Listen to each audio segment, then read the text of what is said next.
बिस्मिल्लाहिर्रहमानिर्रहीम, अस्सलाम वालेकुम। This is Mohammad Aqeel. जी स्टूडेंट्स, जैसा कि आप जानते हैं कि क्लास 9 की लेक्चर सीरीज जारी है और चैप्टर 6 हमारा कंटिन्यू है। आज के लेक्चर में हम बड़ा इंपॉर्टेंट टॉपिक जो है वो डिस्कस करने जा रहे हैं, जो ट्रिग्नोमेट्रिक रेशियोज के बारे में। स्टूडेंट्स, टॉपिक है हमारा trigonometric ratios. Trigonometric ratios. There are 6 trigonometric ratios. There are 6 trigonometric ratios. ये लेक्चर लेने के बाद आपके जितने भी डाउट थे ट्रिग्नोमेट्रिक रेशियोज के बारे, उनको हमने कैसे अप्लाई करना है, याद कैसे रख सकते हैं, जिसमें अक्सर स्टूडेंट जो वो मिक्सअप हो जाते हैं कि जो रेशियोज हैं इनको आपस में हम कैसे मतलब ना डिफ्रेंशिएट कर सकते हैं, याद कैसे रख सकते हैं। तो आज के लेक्चर में इंशाल्लाह ये सारी बातें आपकी क्लियर होने जा रही हैं। तो टॉपिक है हमारा आज का ट्रिग्नोमेट्रिक फंक्शंस, ट्रिग्नोमेट्रिक रेशियोज, और उससे रेलिवेंट एक्सरसाइज 6.2 के फर्स्ट 3 क्वेश्चन हैं, वो भी हम प्रैक्टिस के तौर पर हम साथ वो सॉल्व करेंगे। तो बेसिकली टॉपिक है ट्रिग्नोमेट्रिक फंक्शंस। ज्योमेट्री के अंदर ट्रिग्नोमेट्रिक फंक्शंस जो हैं वो 6 हैं total. There are 6 trigonometric functions are ratios. अब ट्रिग्नोमेट्रिक फंक्शन होता क्या है, क्योंकि हमने फर्स्ट लेक्चर में ये कहा था कि ट्रिग्नोमेट्री जो होती है ये असल में राइट एंगल ट्राइंगल को सॉल्व करना है, उसकी साइड्स और एंगल्स को आपस में कैसे रिलेट करना है या उनकी मेजरमेंट्स को हमने फाइंड कैसे करना है, ये असल में क्या थी, ट्रिग्नोमेट्री थी। तो जो इन साइड्स को या एंगल्स को आपस में फंक्शन रिलेट करेगा, जोड़ेगा, उसको क्या कहते हैं, ट्रिग्नोमेट्रिक फंक्शन कहते होते हैं। नंबर 1 पे है साइन, नंबर 2 पे है कोसाइन, और नंबर 3 पे है टेंजेंट। जी स्टूडेंट्स, ये उसकी फुल फॉर्म है और ये मैं उसकी शॉर्ट फॉर्म लिख रहा हूं, जो कि क्या है हमारे पास SIN साइन, और कोसाइन की शॉर्ट फॉर्म क्या होती है, कॉस, और टेंजेंट की जो है शॉर्ट फॉर्म ये क्या होती है, टेन। अब मैंने आपको कहा है कि टोटल क्या है 6 ट्रिग्नोमेट्रिक रेशियोज हैं, तो ये बेसिकली क्या हो गई, 3 है, 3 इनके रेसिप्रोकल्स होते हैं। तो ये हमारे पास साइन का जो रेसिप्रोकल होता है वो होता है कोसेकेंट, ये मैं इसकी फुल फॉर्म लिख रहा हूँ, और ये कॉस की जो होती है ये होती है सीकेंट, और नंबर 3 पे होती है कोटेंजेंट। और इनको भी हम शॉर्ट फॉर्म में कैसे लिखेंगे, कोसेकेंट को COSEC तक लिखेंगे, पढ़ेंगे इसको कोसेकेंट ही, और ये क्या आ जाएगा, सीकेंट SEC तक, और कॉट को हम जस्ट कोटेंजेंट को कॉट कहते होते हैं। तो ये टोटल कितनी रेशियोज हो गई, 6 रेशियोज हैं, जो पूरी की पूरी ट्रिग्नोमेट्री के अंदर ट्राइंगल्स के जो साइड्स और एंगल्स को आपस में कनेक्ट करती हैं। तो देखिए, हमने रेशियोज के बारे में देखा। अब देखिए, मैंने आपको कहा है कि ट्रिग्नोमेट्री के अंदर हम बेसिकली राइट ट्राइंगल को ही सॉल्व करते होते हैं, और ये फर्स्ट लेक्चर में मैंने बताया था कि राइट एंगल ट्राइंगल एक ऐसी ट्राइंगल होती है जिसका एक एंगल राइट होता है। राइट मींस कि वो एंगल 90 डिग्री का होता है, ये वाला, और 90 से जो लेस होते हैं उसको हम अक्यूट एंगल कहते हैं। फर्स्ट लेक्चर अगर किसी ने नहीं दिया तो वहां से इसकी टाइप्स को हमने डिस्कस किया था, वो देख सकते हैं कि ऐसा एंगल जो 0 से ग्रेटर और 90 से लेस हो तो उसके होते हैं अक्यूट एंगल होता है। और यहाँ पर मैं इसको अक्यूट एंगल जो है उसको नाम दे रहा हूँ थीटा। जी स्टूडेंट्स, अब इस राइट ट्रायंगल के अंदर टोटल देखें, ट्रायंगल के अंदर 3 साइड हुआ करती है। राइट ट्रायंगल के अंदर हमारे पास जो है इन 3 साइड्स में से एक जो 90 के एंगल के बिल्कुल सामने वाली साइड है, इसको कहते होते हैं हाइपोटेनस, या हाइपोटेनस भी कहते होते हैं।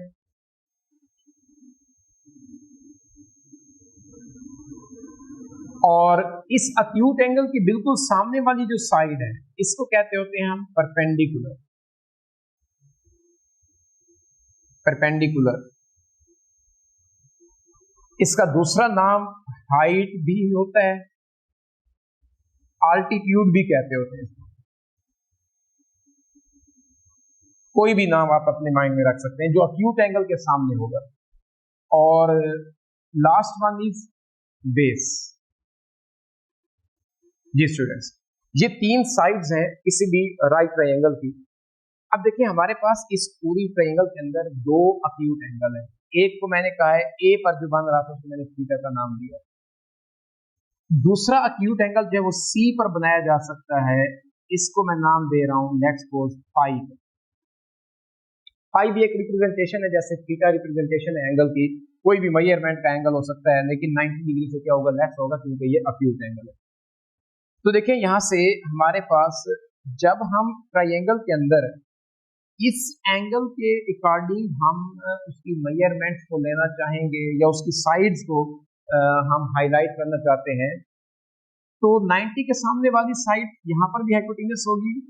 लेकिन अब यहाँ पर हम इसको कंसीडर कर रहे हैं अक्यूट एंगल को, तो अक्यूट एंगल के सामने वाली जो साइड होगी वो इस सी अक्यूट एंगल के अकॉर्डिंग, जिसको हमने फाई का नाम दिया है, ये परपेंडिकुलर होगी और ये साइड क्या कहलाएगी, बेस कहलाएगी। मैं यहाँ पर इसी ब्लू कलर के साथ ही इसका नाम जो है यहाँ पर क्या दे रहा हूँ, परपेंडिकुलर। और ये आपको पता चलना चाहिए कि ये क्योंकि अक्यूट एंगल है और अक्यूट एंगल के सामने वाली साइड जो होती है किसी भी राइट ट्रायंगल के अंदर वो क्या कहलाती है, परपेंडिकुलर कहलाती है। और जहां पर अक्यूट एंगल बन रहा होता है ये उसका क्या कहलाता है, बेस कहलाता है। तो मैंने यहाँ पर दो डिफरेंट अक्यूट एंगल के साथ इनकी जो साइड्स के नेम है वो मेंशन किए हैं। सबसे पहले आपको यही बात क्लियर होनी चाहिए, रेड एंगल के अकॉर्डिंग हमारे पास परपेंडिकुलर ये था, बेस ये था। ब्लू एंगल जो हमारे पास अक्यूट एंगल जो सी पर बन रहा है उसके अकॉर्डिंग परपेंडिकुलर ये है और बेस ये वाली साइड है। हाइपोटेन्यूस दोनों में सेम वही रहेगी जो दोनों अक्यूट एंगल के लिहाज से। अब देखिए हमने कहा है कि ये जो 6 रेशियोज हमने लिखी हैं, ट्रिग्नोमेट्रिक रेशियोज है। रेशियो जो होती है ये हमारे पास क्या होती है, दो साइड्स के दरमियान रिलेशन है, या दो किसी भी राइट ट्रायंगल के अंदर। ये देखें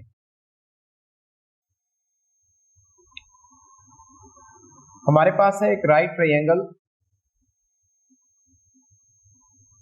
ए बी एंड सी, जिसमें ये बेस है, यहाँ पर 90 का एंगल है और ये अक्यूट एंगल है। हम इसी को ही कंसीडर करके रेशियोज जो है ये फाइंड करेंगे, हाइपोटेन्यूस।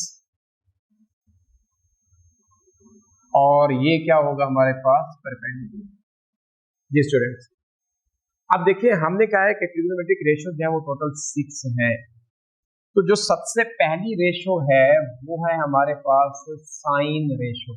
अब साइन किस एंगल के साथ ले रहे हैं हम, थीटा के साथ। तो इसके एंगल साथ लगेगा जो अक्यूट एंगल जिसके लिहाज से इसको फाइंड कर रहे हैं कि रेशियो जो है क्या है। Actually sine is the ratio between perpendicular and hypotenuse. किसी भी राइट ट्रायंगल के अंदर जो साइन है, रेशियो हमने कहा है ये किसकी रेशियो है, परपेंडिकुलर और हाइपोटेन्यूस के दरमियान जो है रेशियो है। तो मैं यहां पर लिखने लगा हूं कि sine is the ratio between perpendicular and hypotenuse. मैं शॉर्ट फॉर्म लिख रहा हूं। नंबर 2 पे है cos थीटा, यानी कि cos रेशियो दे रहे हैं किस एंगल के लिहाज से, इसके लिहाज से। तो cos रेशियो जो है, cos is the ratio between base and hypotenuse. तो ये रेशियो होती है किस किस के दरमियान, बेस एंड हाइपोटेन्यूस के दरमियान रेशियो होती है। नंबर 3 पे है हमारे पास tan ratio. tan is the ratio between perpendicular and base. तो ये क्या आ जाएगा हमारे पास, परपेंडिकुलर ओवर बेस। जी स्टूडेंट्स, बेसिकली आपको ये 3 रेशियोज ही याद रखनी है कि साइन रेशियो किसके दरमियान होती है, cos रेशियो किसके दरमियान होती है और tan किसके दरमियान होती है। क्योंकि इससे नेक्स्ट जो 3 है ना वो इनके रेसिप्रोकल्स हैं। साइन की रेशियो का रेसिप्रोकल को सीकेंट होता है, तो जब उसको फाइंड करेंगे इसको हम उल्टा देंगे। cos के सीकेंट के लिए हम इसको उल्टा देंगे। tan तो काट में जब चेंज करेंगे तो ये बेस ओवर परपेंडिकुलर हो जाएगा। तो बेसिकली आपको ये 3 याद रखनी है और इसी पॉइंट पर अक्सर स्टूडेंट्स जो वो मिक्सअप हो जाते हैं कि साइन काज और टेन रेशो जो है ये हम कैसे याद रखें।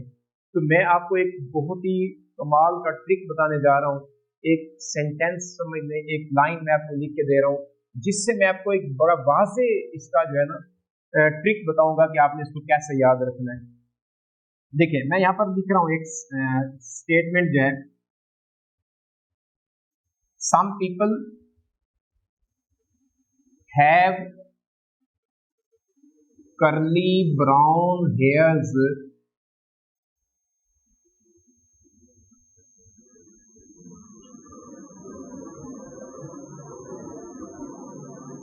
through proper brushing।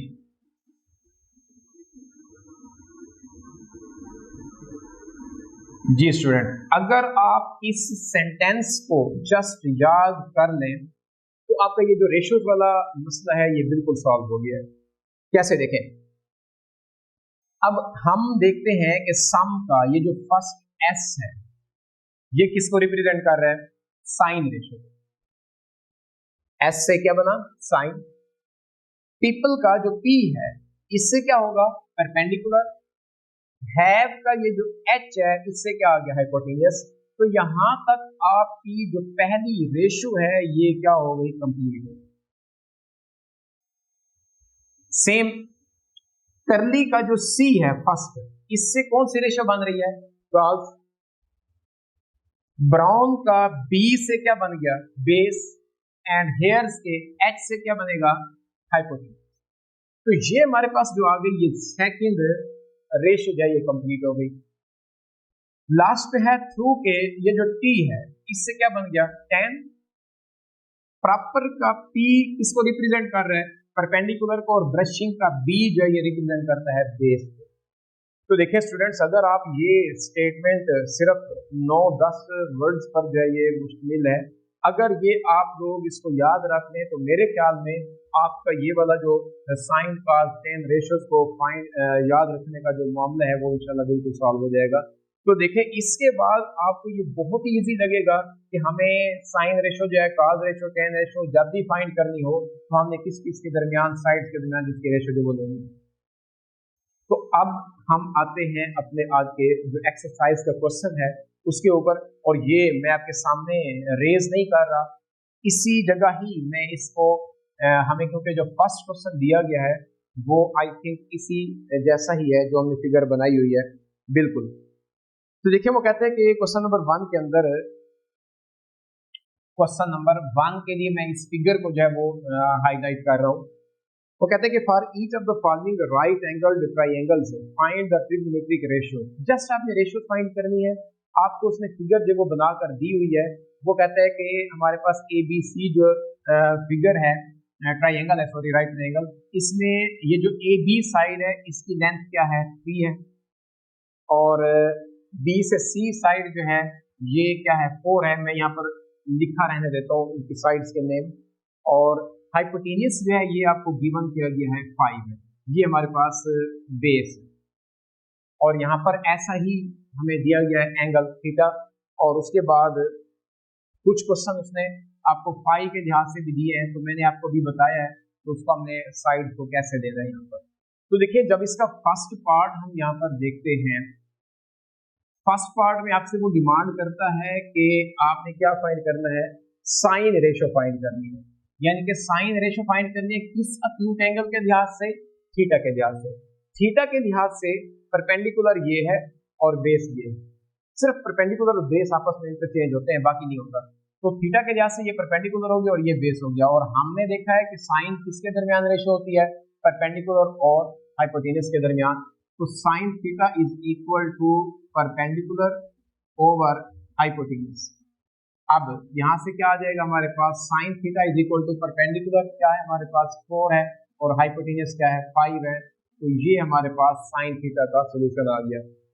स्टूडेंट्स मेरे ख्याल में जब आपको ये रेशोस की बात समझ आ गई है ना, तो आप इस ट्राइंगल से किसी भी रेशो अगर आपसे पूछा जाता है sine, cos, tan, cot, cosec and secant के बारे में, तो मेरे ख्याल में आप लोग इजीली उसको बता सकते हैं। जस्ट हमें ये देखना है कि वो इन साइड्स के दरमियान जब वो रेशो है, उसके बाद आप देखेंगे कि वहां पर परपेंडिकुलर की वैल्यू क्या है, हाइपोटेनियस है तो उसकी वैल्यू क्या है, बेस है तो उसकी वैल्यू क्या है, वैल्यूज रिप्लेस करेंगे आपके पास वो रेशो आ जाएगी।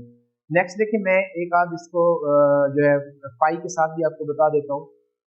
इसी का जो थर्ड पार्ट है, यहाँ पर वो कह रहा है कि tan थीटा आपने फाइंड करना है, और हम जानते हैं कि tan थीटा क्या होता है, परपेंडिकुलर ओवर बेस। जी स्टूडेंट, परपेंडिकुलर ओवर बेस है। तो यहाँ पर इस फिगर के अंदर थीटा के लिहाज से परपेंडिकुलर क्या है और बेस क्या है। थीटा के लिहाज से परपेंडिकुलर क्या है, यहाँ पर हमारे पास 4 एंड बेस क्या है हमारे पास 3। ये इस tan रेशो का सोल्यूशन है। जी स्टूडेंट्स, इसी तरह फाई के लिहाज से है। अब हमारे पास है फाई के लिहाज से cos थीटा। मैं पहले सिंपल सी आपको फाइंड करके बताता हूँ। ये इस क्वेश्चन का लास्ट पार्ट पे है, cos 10 नंबर पे cos फाई। अब cos फाई जो है हमारे पास, फाई ये है, ऐसे समझ लें कि आप अपनी ट्रायंगल को ऐसे रोटेट करवा रहे हैं। तो वैसे मैंने आपको बता दिया कि फाई यहाँ पर है, तो फाई जो अक्यूट एंगल आप कंसीडर कर रहे हैं उसके बिल्कुल सामने वाली साइड क्या हो जाती है, परपेंडिकुलर हो जाती है। अब ये इस फाई के लिहाज से ये परपेंडिकुलर हो गया और ये क्या हो गया, बेस हो गया। इन दोनों को आपस में ऐसे समझ इंटरचेंज कर दिया हमने। तो cos रेशो है हमारे पास perpendicular sorry base over hypotenuse, base over hypotenuse. जी स्टूडेंट, अब पाई के लिहाज से बेस हमारे पास क्या हो गया 4 और हाइपोटेन्यूज क्या आ गया हमारे पास 5। तो ये आ गया cos फाई का सोल्यूशन। इसी तरह अगर हम कोसेकेंट फाई फाइंड करना चाहते हैं, कोसेकेंट फाई जो है ये फाइंड करना चाहते हैं, तो देखिए कोसेकेंट किसका रेसिप्रोकल होता है। स्टार्ट में मैंने बताया था आपको कि कोसेकेंट होता है साइन का रेसिप्रोकल, और साइन हमने रेशो देखी है, ये क्या होती है, परपेंडिकुलर ओवर हाइपोटेनियस। जब हम साइन से कोसेकेंट में ले आएंगे तो जस्ट इसी रेशो को आपने क्या कर देना है, रेसिप्रोकेट करना है। हाइपोटेनियस न्यूमरेटर में आ जाएगा और परपेंडिकुलर जो है ये बेस में आ जाएगा। तो अब देखें यहाँ पर हमारे पास फाई के एतबार से हाइपोटेनियस तो वही रहेगा फाई, लेकिन परपेंडिकुलर जो है वो क्या आ गया हमारे पास, इस फाई के सामने वाली साइड है, तो ये आ जाएगा 5/3 इस कोसेकेंट फाई की वैल्यू। जी स्टूडेंट्स, ये क्वेश्चन 1 था हमारे पास जो टोटली इसी रेशियोज के ऊपर डिपेंड करता है।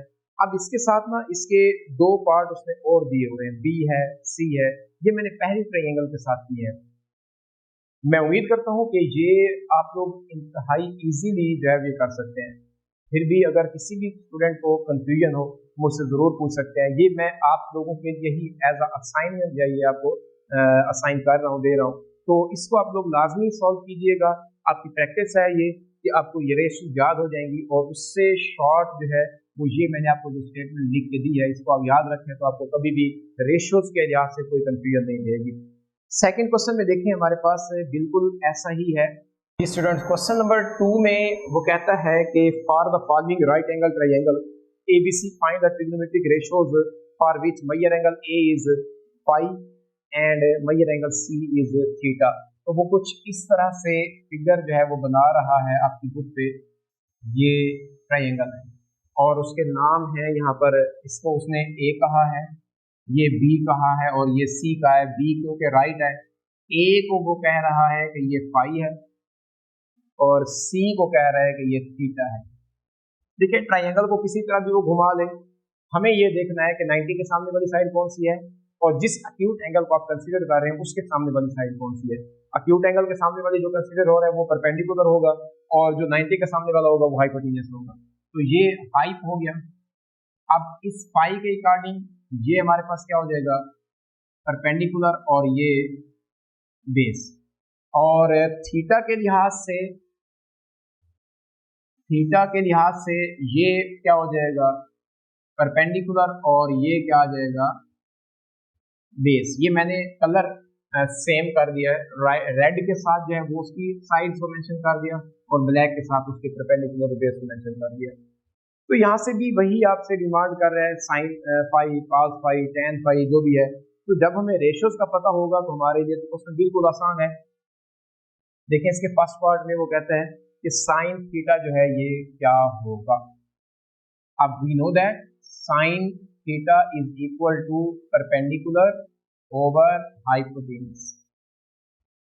थीटा के लिहाज से परपेंडिकुलर ये है सामने, और इसकी वैल्यूज नहीं लिखनी, जस्ट हमने यहाँ पर उनके नाम है उससे भी आप लोग इसको कर सकते हैं। और उसने बुक में जो उसके नाम असाइन किए हुए हैं, इसको उसने कहा हुआ है स्मॉल सी, हाइपोटेनियस को कहा हुआ है स्मॉल बी, और परपेंडिकुलर और बेस यानी कि दोनों के लिहाज से इसको कहा हुआ है स्मॉल ए। ये उसकी रिप्रेजेंटेशन है। तो हम इसी लिहाज से इसको फाइंड करके बता सकते हैं। परपेंडिकुलर हमारे पास क्या आ गया थीटा के लिहाज से, यानी कि ए बी है जिसको हमने सी से रिप्रेजेंट किया हुआ है, और हाइपोटेनियस ए सी साइड है जिसको हमने बी से रिप्रेजेंट किया हुआ है। जस्ट आपने ये हाईलाइट कर देना है कि कौन सी साइड है। और आई होप बाकी पार्ट आप लोग इजीली कर सकते हैं। बिल्कुल ऐसा ही है हमारे पास क्वेश्चन नंबर 3 है, थोड़ा सा उसके अंदर उसने चेंज किया है। वो कहते हैं कि प्रूव करना है, हमने वेरीफाई करना है। अगर हमारे पास ट्राइंगल है वो यहाँ पर ये दी गई है, राइट एंगल ट्राइंगल, जिसको ये ए है 90 डिग्री का जो है एंगल वो सी पर बन रहा है, और इस ए को उसने कंसीडर किया हुआ है एक्यूट एंगल। इसके अकॉर्डिंग हमने रेशो जो फाइंड करनी है, बेस इसमें 4 है और परपेंडिकुलर जो है ये 3 है, हाइपोटेनियस जो है ये 5 है। जी स्टूडेंट्स, पहले पार्ट में वो कहते हैं कि आपने बताना है कि sine theta multiplied by cosecant theta, इसका आंसर क्या आना चाहिए 1। स्टूडेंट्स यहाँ पर देखें, अगर हमें ये ट्रायंगल ना भी दे तो हम ये उसको वैसे भी बता सकते हैं, क्योंकि साइन और कोसेकेंट एक दूसरे का इन्वर्स है, रेसिप्रोकल है। तो जब हम यानी कि साइन हमारे पास आ गया, इसको हम साइन है हमारे पास और दूसरी रेशो है कोसेकेंट, ये क्योंकि एक दूसरे के क्या है इन्वर्स हैं। तो कोसेकेंट अगर साइन हो तो हम इसको लिख सकते हैं 1 ओवर कोसेकेंट, और अगर कोसेकेंट हो तो हम इसको लिख सकते हैं 1 ओवर साइन। तो जब हम इनको आपस में देखते हैं कि एक दूसरे का इन्वर्स है, जिनके 1 ओवर साइन के इक्वल है कोसेकेंट जो है, तो ये आपस में क्या हो जाएंगे, कैंसिल हो जाएंगे। जी स्टूडेंट्स, ये हमारे पास है साइन थीटा और कोसेकेंट थीटा। वो कहते हैं इसका रिजल्ट हमने क्या करना है, 1 के इक्वल लाना है। तो इंतहा का इजी क्वेश्चन है। इसके प्रूफ की तरफ आते हैं कि दोनों साइड का आंसर जो है, इस साइड का आंसर 1 आना चाहिए। तो उसके लिए लेफ्ट हैंड साइड है हमारे पास जो कि sine theta into cosecant theta. अब साइन थीटा रेशो पता है हमें किसके दरमियान होती है, परपेंडिकुलर ओवर हाइपोटेनियस। तो यहाँ पर आप क्या लिखेंगे, परपेंडिकुलर ओवर हाइपोटेनियस, ये इसकी वैल्यू आ जाएगी। आप डायरेक्ट वैल्यू भी पुट कर सकते हैं अगर ये चीज ना लिखें तो, और इधर क्या आ जाएगा, इसी को उल्टा आ जाएंगे, हाइपोटेनियस ओवर क्या आ जाएगा, परपेंडिकुलर। ये इसलिए कह रहा हूँ कि डायरेक्ट वैल्यूज लिख सकते हैं, क्योंकि अगर हम ऐसे साइड को लिख देंगे तो यहाँ से आपस में ये भी कैंसिल हो सकते हैं और आंसर 1 आ जाएगा। तो हमें क्योंकि उसने फिगर दी है और साथ उसकी वैल्यूज भी दी है, तो हम वैल्यूज के साथ ही इसको प्रूव करेंगे। ये स्टेप ना भी लिखे तो कोई इशू नहीं है। तो परपेंडिकुलर ओवर हाइपोटेनियस ये आ जाएगा आपके पास 3 over 5 multiplied by hypotenuse over perpendicular 5 over 3। तो ये 5 से 5 कैंसिल, 3 से 3 कैंसिल, फाइनल हमारे पास सोल्यूशन जो आ गया ये क्या आ गया, 1। इसका सेकंड और थर्ड पार्ट बिल्कुल ऐसा ही है, वो भी cos का रेसिप्रोकल जो है वो सेकंड इसके साथ है, tan के साथ cot है, और इनका रिजल्ट भी हमें 1 जो है प्रूव करना है। जी स्टूडेंट्स, ये था आज ट्रिग्नोमेट्री के रेशियोज के ऊपर हमारा लेक्चर। उम्मीद है कि आप लोगों को ये लेक्चर जो समझ आया होगा। फिर भी अगर किसी भी स्टूडेंट का कोई क्वेश्चन हो तो जरूर पूछा करें। नेक्स्ट लेक्चर के लिए इसी चैनल पर दोबारा मुलाकात होगी इंशाल्लाह। तब तक के लिए अल्लाह।